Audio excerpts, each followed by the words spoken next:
My name is Colette Quinn, and I'm a scientist at TA Waters Corporation. Thanks for joining our webinar today. If at any time you have connectivity issues, please make sure to log off and log back in again to the webinar. If you have any questions during the webinar, click on the question mark widget located at the bottom of the screen. Now, to the webinar today, we'll be discussing biophysical characterization.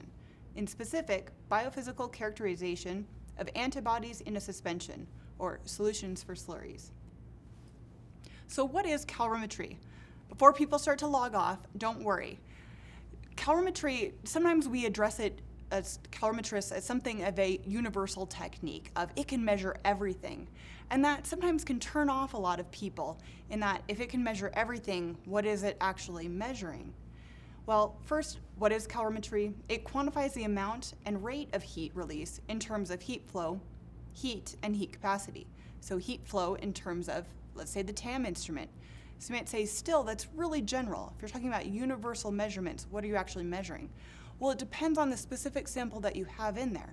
For example, for specificity, when measuring heat flow, you can actually quantify the amount of oxygen that's consumed in combustion reactions by just Thornton's rule and knowing what kind of materials and chemistry that could be going on in the calorimeter.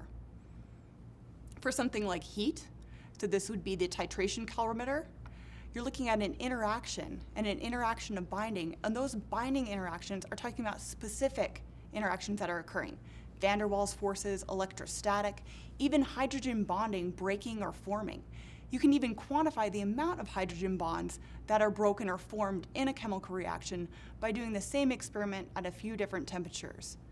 And then finally, heat capacity, where that'll be the focus of this discussion, and that is looking at the heat capacity change due to unfolding of a biopolymer. So although we call calorimetry general and universal, we really are talking about very specific interactions that are occurring, not secondary signals, specific interactions of events that you want to measure. So how do we take the non-specific and address the specific? It all comes from what are you putting into your calorimeter. Okay, so particular common DSC applications, the most common one would be looking at biopharmaceutical unfolding, where you have the initial unfolding event of in an antibody, a CH2 domain, followed by the FAB domain, and then the CH3 domain.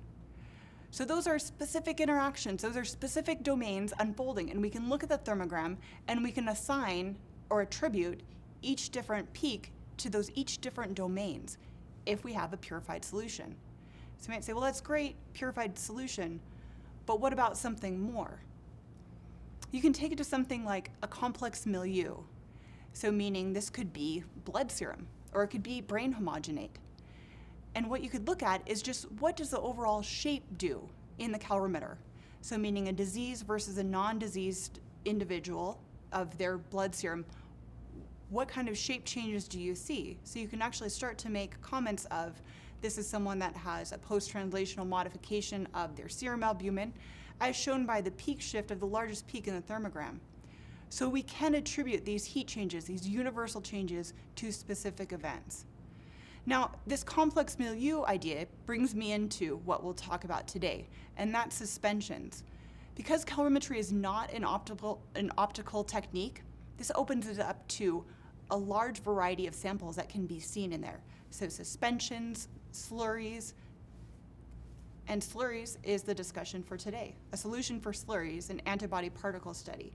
And not just any slurry, we're gonna be looking at chromatographic column slurries, or the material inside of a chromatography column, and protein adsorption. So we're investigating process effects. So in that course of formulating the biopharmaceutical, what is it doing on the inside of that column?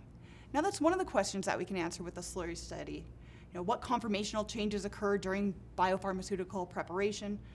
But really this brings forward other ideas and other possible impacts of this study of, number one, is the capability to study slurries. You're really limited in the kind of technologies and the kind of instrumentation that you can use to study these kinds of materials.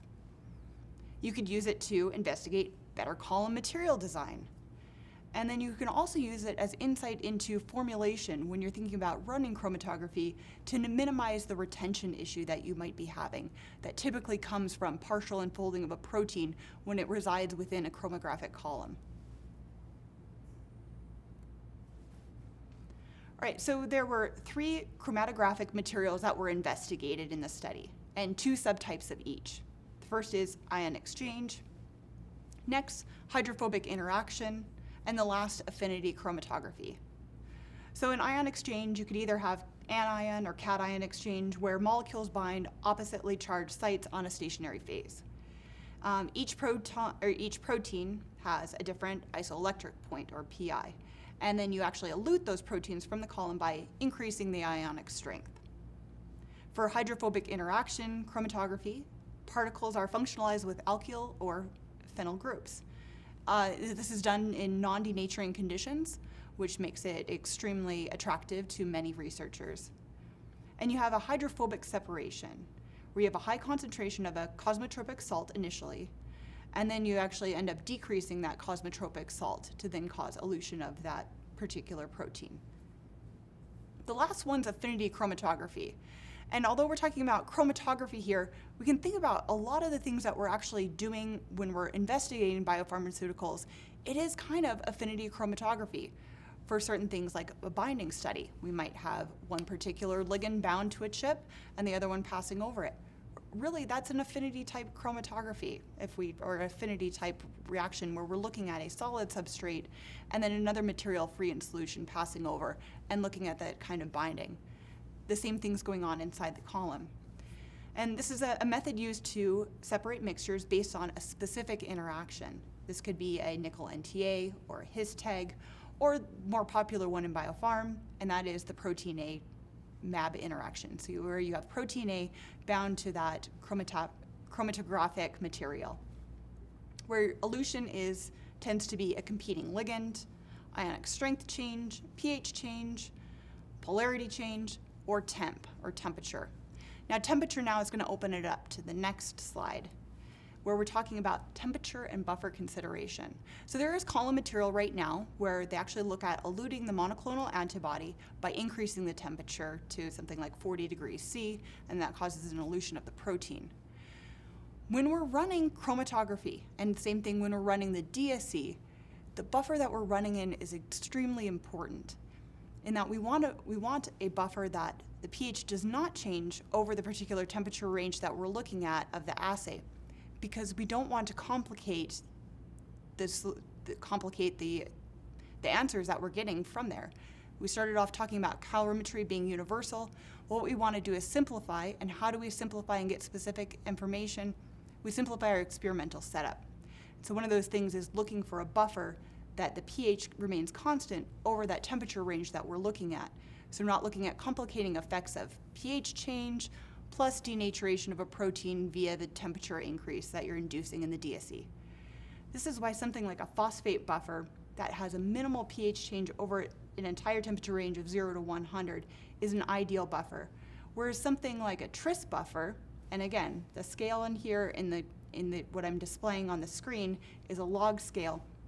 A tris buffer, we see almost 2 order of magnitude log scale changing. So not only do we have the denaturing conditions of the temperature, but you could also have denaturing conditions of buffer as well. So it's just an important consideration when choosing a buffer that you choose one that has a low heat of ionization of the enthalpy. Okay, so background and previous work. What has already been done in this field, and then why do we think that more time should be spent in it? So one is conformational changes of a protein. Those will occur upon absorption, and it has been said to be related to the hydrophobicity of the stationary phase. This was a particular study looking at HIC chromatography. Also, stationary phases with a higher hydrophobicity, as used in HIC column chemistry, results in the greatest amount of partial protein unfolding. Now, this could be a concern as we think that we're purifying our protein. Are we also inducing unfolding, and then is it coming back to a slightly different folded state? So we want to avoid something like that. So there's that complication and concern. but the other one is retention time. And they found that if your protein starts to unfold upon the column, you tend to have more retention issues. So this is a way of, what we're going to do is you could use the DSC, look at the unfolding changes, and then perhaps start to change some of the conditions that we're operating under. Or at the very least, now we're more aware of what's happening during the entire manufacturing process of our biopharmaceutical. Okay, experimental conditions for this study, we're using a DSC instrument, scanning at 1 C per minute from 20 to 110 C at under 3 atmospheres with a 500-second equilibration.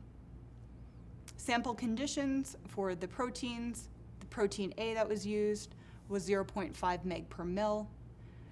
The NIST antibody was 0.25 meg per mil, and there was 25% slurry of column material in each vial. So the picture that I showed earlier of the vials, that's actually the 25% slurry material that went into the DSC instrument later on. Buffers that were used, phosphate buffer was the standard buffer, 20 millimolar phosphate buffer, pH 7.29. And then for the Higgs studies, we also used ammonium sulfate at 800 millimolar. All the runs were completed in duplicate, and all the runs were corrected for by a slurry background. So meaning that what was run in the DSC instrument when the slurry was present was just slurry that was not functionalized with any protein. For all of the free and solution studies, all of the data was corrected for by a buffer-buffer background scan. Okay, so the first is monoclonal antibody in solution. We want to start simple because we want calorimetry to give us specific information. So first we have to set a baseline for what does the monoclonal antibody look like in solution. For this particular IgG, we have the first unfolding that's attributed to the CH2 domain, then we have the next unfolding, the CH3 domain, and the largest, the FAB domain. Now, where these domains show up, they can shift. It's always CH2 first, and then CH3 will sometimes float either before or after the FAB domain. So you might say, well, how can you attribute that without doing additional studies, like some kind of digestion with IDES to figure out and separate the FAB from the CH2, CH3? Well, that's kind of the neat thing, or one of the neat things about calorimetry and DSC, is that the magnitude of the peak is related to the molecular weight of the complex. So if I have 2 small peaks, I know that those aren't the FAB, right?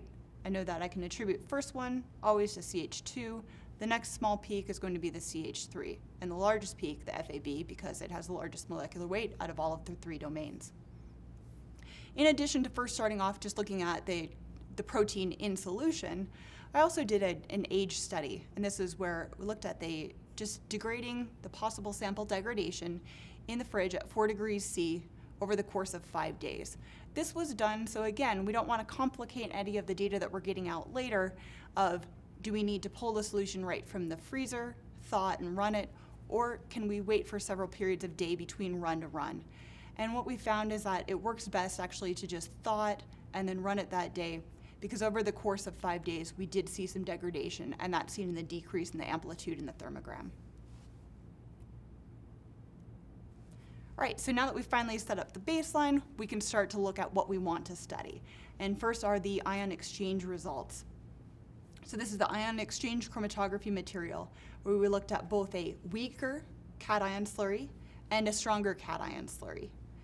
And really the difference between these, number one, we did see a difference between the material with the slurry and then the protein in solution. So protein free in solution was actually less stable than the material that was adhered onto that column material. And we shouldn't be too surprised, right? You add cations or anions to help stabilize protein structure. What we also saw is that the difference between the weaker ion exchanger and the stronger ion exchanger, it wasn't there. There wasn't a difference between the two. But that does let us then go to the next study. So we talked about cations actually helped us stabilize this and increase the TM. Now let's look at proteins in solution and what can an anion do for stability.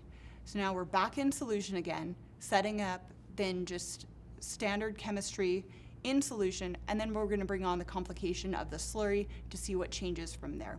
So in solution, now we have the NIST antibody in blue with just the phosphate buffer. And then we have the addition of the ammonium sulfate, and that's shown in red. And you can see a significant shift. And actually now you see that the domains have fully separated. CH2 first, CH3, and then at a much higher temperature, we have the FAB domain. And this is because sulfate is a great cosmotropic salt. It's excellent. It increases the surface tension of water. The ammonium sulfate then actually helps with the salting out effect.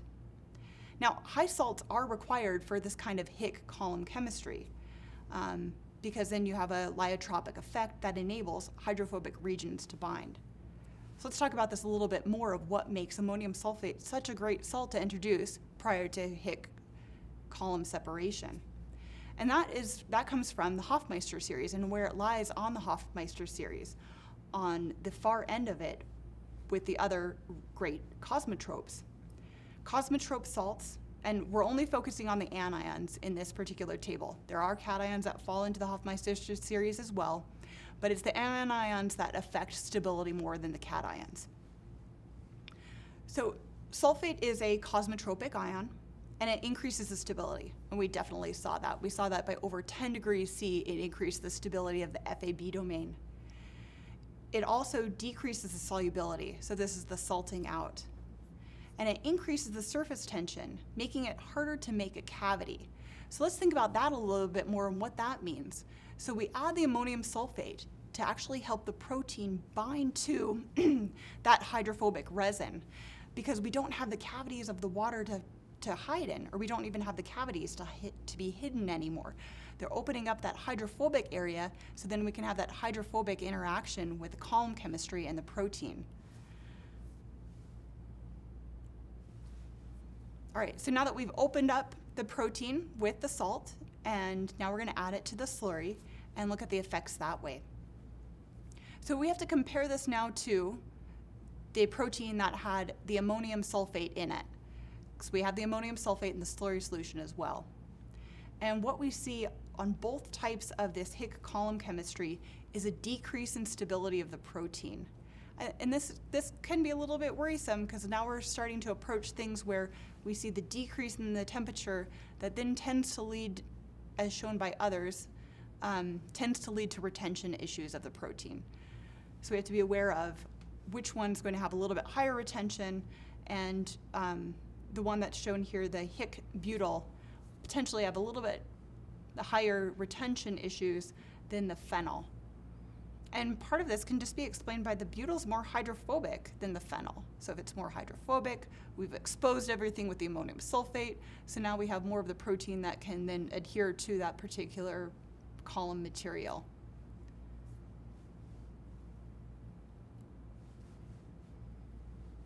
All right, now the last chromatographic slurry that was investigated, and that's the protein A.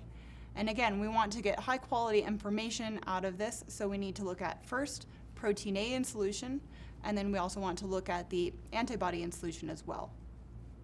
So protein A, that was run at 0.5 meg per mil. It's a 34 kilodalton protein, and we can see that reflected partially in the overall lower magnitude of the protein A of the protein A unfolding curve versus that of the monoclonal antibody. We also look at when we add protein A to the monoclonal antibody, if they don't bind, they do, but if they don't bind, you'll have an overlap of any excess protein A will overlap directly with the CH2. Now you might say, well, isn't that going to complicate some of the thermogram that you'll see later on? But this is where we're coming back to the magnitude.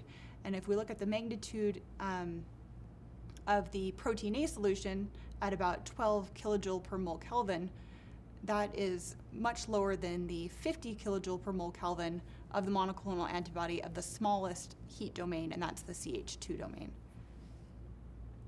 So I point this out to just emphasize that it really will be a simple solution going forward, that if we do have excess protein A, the magnitude of the amplitude is so small that it will become negligible in our thermograms.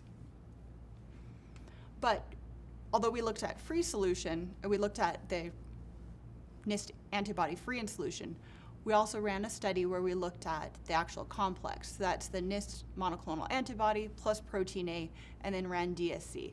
And that's shown in the red profile in the thermogram. So we have free with the monoclonal antibody, you add the protein A, all in solution, and you see a shift of the FAB domain and to lower temperature, and you actually see a shift of the CH2 domain to a partially higher temperature. And then it looks like relatively unchanged is the CH3 domain. But I'd say this is the most interesting thermogram that we're seeing today out of all of the chromatography materials, and that the magnitude is much higher for this affinity column slurry. And then also we see almost a biphasic profile. So let's just first focus on the protein A slurry 1 with the monoclonal antibody. So that's the black trace that almost looks like an M. And really what it is we have almost two species there. You could maybe attribute it to that, where you've got one that looks like it's just free monoclonal antibody in solution because it's lining right up with the temperature, the Tmax of the free Fab. And then you have one shifted to a lower temperature that's kind of following the trend that we saw with the protein A monoclonal antibody in solution. So it looks like we have two species. One is a bound species and the other one's a free species. Now this could have something to do with the column efficiency or the column capacity, that we had excess monoclonal antibodies that we thought should all be bound. The same thing we also see on the protein A slurry 2, and that's the gray trace compared to just the free monoclonal antibody, where again we've got a very large peak sitting right above the FAB Tmax, where that could possibly be free monoclonal antibody in solution. And then we also have a broadening of the peak that could be that complex mixture of the monoclonal antibody bound to the protein A on the slurry. So it brings up some more questions. We get to the end of the study, we went through all of the different ion exchange, we found that, okay, we can choose either one for the ion exchange, a weak cation or a strong cation. We went then to the HIC, and we probably wanted to go with maybe something like phenyl if we had retention issues instead of the butyl, that was the more hydrophobic. But now we get to affinity chromatography, and we just have more questions. What's going on in this column? And DSC is probably not the right tool to use to answer these. So what is the right tool? ITC. ITC works extremely well here as well. It's another calorimetric technique, so it does not depend on any kind of optical influences. I don't have to add an additional dye. I don't have to tether a protein to something because I'm already in that situation with the slurry and the protein A bound to it. So ITC now, what we're looking at for solutions that the DSC couldn't offer was, do I have a few different orientations of this protein A that then it's binding differently to the monoclonal antibody? Or do I have column capacity issues, or do I not know what my column capacity is? And the neat thing is that ITC will be able to answer all of this for me by a few different parameters that we get out of the instrument. And that includes the enthalpy. So what's the enthalpy going to tell me? It's going to tell me about the specific binding interactions that are occurring. Are those specific interactions somehow different when I have the material bound to the slurry, to the bead, or free in solution? It's going to tell me the column capacity by looking at the inflection.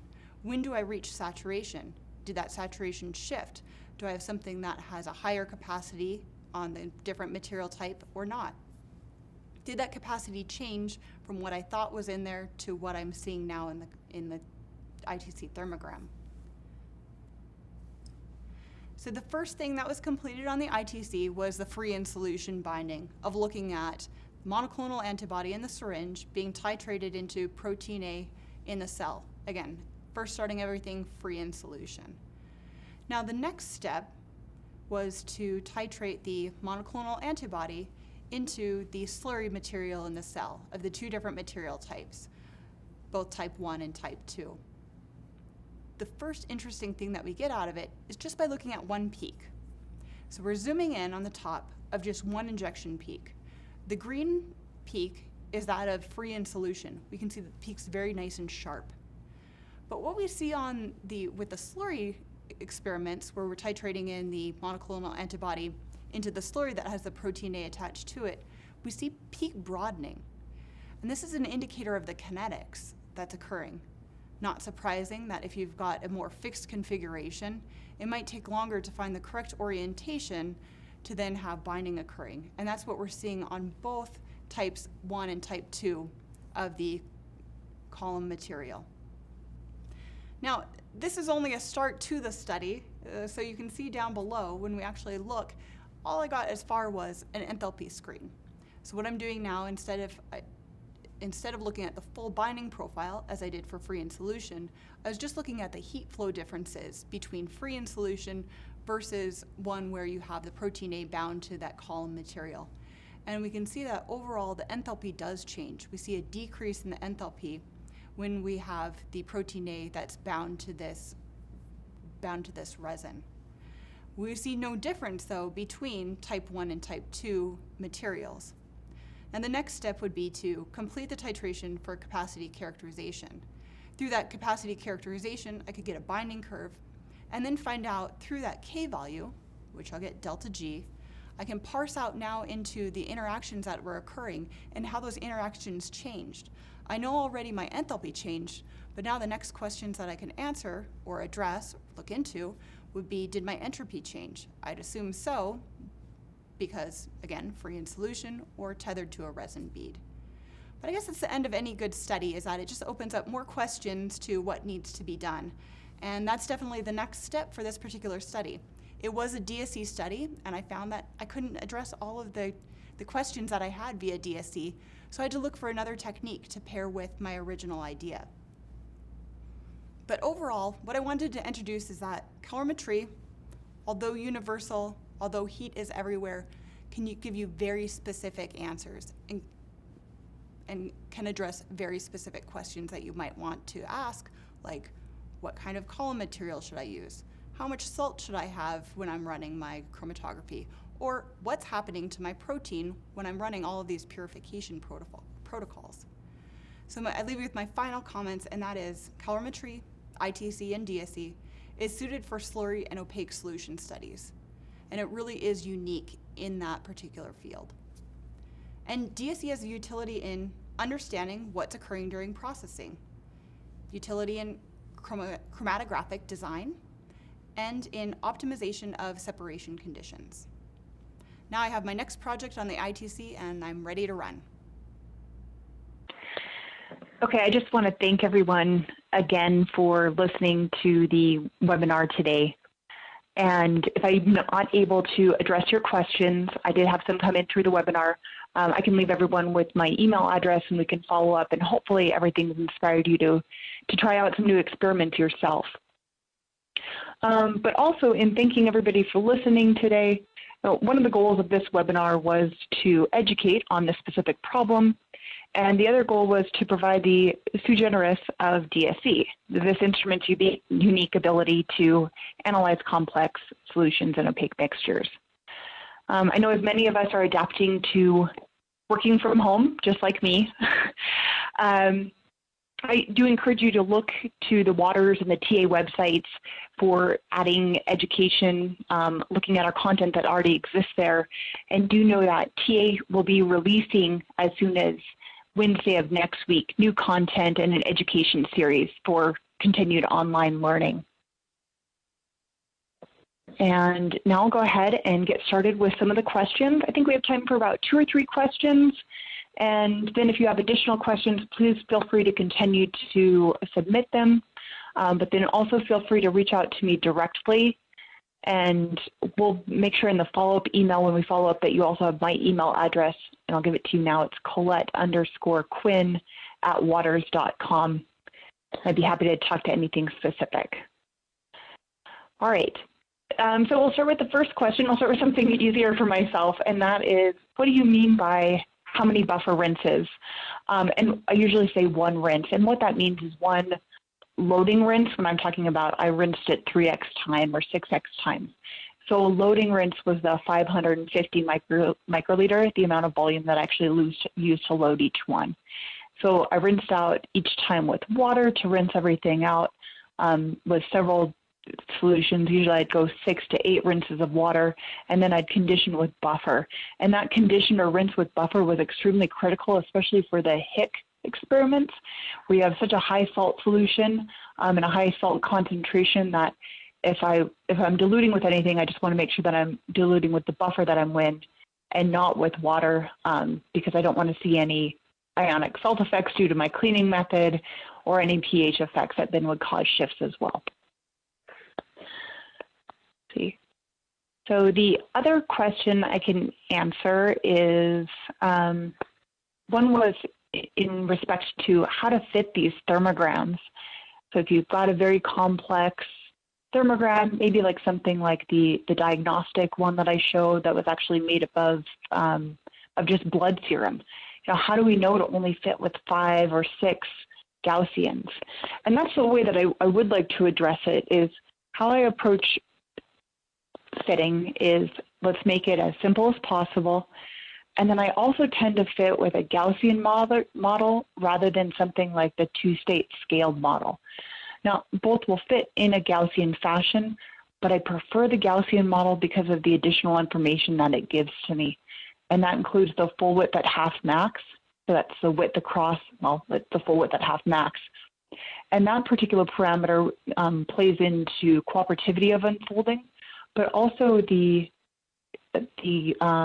number of species in solution. So I'll give you an example of antibody drug conjugates.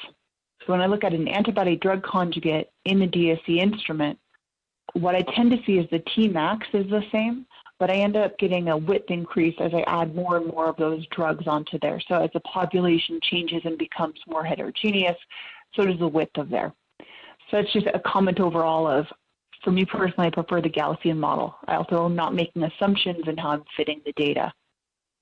The other part of it is how many Gaussians do I fit? Well, if possible, a monoclonal antibody, I try to fit with 3, but sometimes you'll have additional asymmetry in there, and you won't be describing the actual thermogram by just three unfolding events. So then what I do is you can fit with additional Gaussians, but it's really important to make that distinction that that additional Gaussian does not mean that all of a sudden we have a new amazing domain. What we're using we're using the models to describe that shape. And then that's where it really becomes important if we're looking at comparability of sample A versus B or prep A versus B, that we're fitting in a similar fashion and that we're fitting with the same number of models if possible. So really using it as a description. If we actually want to assign domains, then we need to stick to the strict rules of what we know via other techniques. Let's see, so the last one kind of plays into, I'll kind of combine 2 questions. And know that although this is the last one I'll be answering today, please feel free to reach out to me directly or reach out to other people at TA or Waters, and we'd be happy to talk to you more about your own studies. And this goes into what other kinds of samples can be used on this, so what other kinds of slurries, and then the other question was kind of plays into this of, you know, just any kind of experimental techniques, or can you use an autosampler with these kinds of analyses? And so I'll go into just some experimental considerations when working with slurries. And these slurries, they could include aluminum. So if you're looking at a vaccine, and this is a common vaccine adjuvant, aluminum could include these kind of chromatographic materials. They settle very rapidly, so we need to make sure when we're loading any of them that we do suspend everything in solution again and then load the instruments, whether it be DSC or ITC. Both the DSC and ITC I loaded manually, and that was because of the settling of the materials. The autosampler that we use, it's an OEM, so it means that it's purchased by a third party, and that is a Spark Holland autosampler. It's on the front end of maybe some of the HPLCs that Waters has, and then you'll see it on the front end of other analytical platforms. Now, one of the concerns of loading it with the autosampler is the slurry then being basically just at the bottom of that autosampler well. So then you'd actually have to redistribute that solution with the autosampler with the particular needle by resuspending and suspending it up and down again. And those particular scripts don't exist outside of just internal workings of we've looked into this. So right now, those scripts don't exist. So any kind of slurry studies at this time, I'd suggest actually doing manually. So that's just kind of addressing a few questions there. And it looks like I have time for one. Looks like we're still good on time. So I'm going to go ahead and address just one more question. If you get to your question, we'll make sure that we follow up. And that is, how is DSC different than DSF? Okay, so differential scanning calorimetry versus differential scanning fluorimetry. So they're both scanning. We're both using heat to induce unfolding. But calorimetry depends on you get a heat measurement, and fluorimetry, the measurement that you get right out of there was fluorescence. So I'm going to say pluses and minuses. It's always nice to go with an orthogonal technique. So I would definitely consider these two orthogonal techniques, two different ways of looking at things. But with fluorescence, you are dependent either on something like CPRO orange or some other kind of indicator where you're actually looking at the hydrophobic groups being exposed to the solvent, and that's when you see fluorescence. Or you're looking at an intrinsic signal from an amino acid residue like your tryptophans, where you have fluorescence. So you are a little bit more limited potentially on the kinds of samples. And then anytime you're getting a secondary signal, I would say if you can go ahead and complement that by something like DSC, where you're getting a primary signal, and that's the heat that's actually coming from the hydrogen bonds breaking apart, the salts, the bridges breaking apart. The other plus side to DSC that I've seen in other studies that have been published, and that is that it tends to be more sensitive to domain unfolding. So if you are looking at optimizing the FAB domain and not just the T onset, DSC works really well there. Or DSF works really well. I'll say that it tends to be more sensitive. That you tend to use lower concentrations or volumes. So there's pluses and minuses. If you can, I'd say run them both. As we wrap up today, again, thank you so much for listening to this webinar. I appreciate it. Definitely make sure to send the links off to your colleagues if you think that they'd find value in it. And if you would, please complete the post-webinar survey that should be up right now.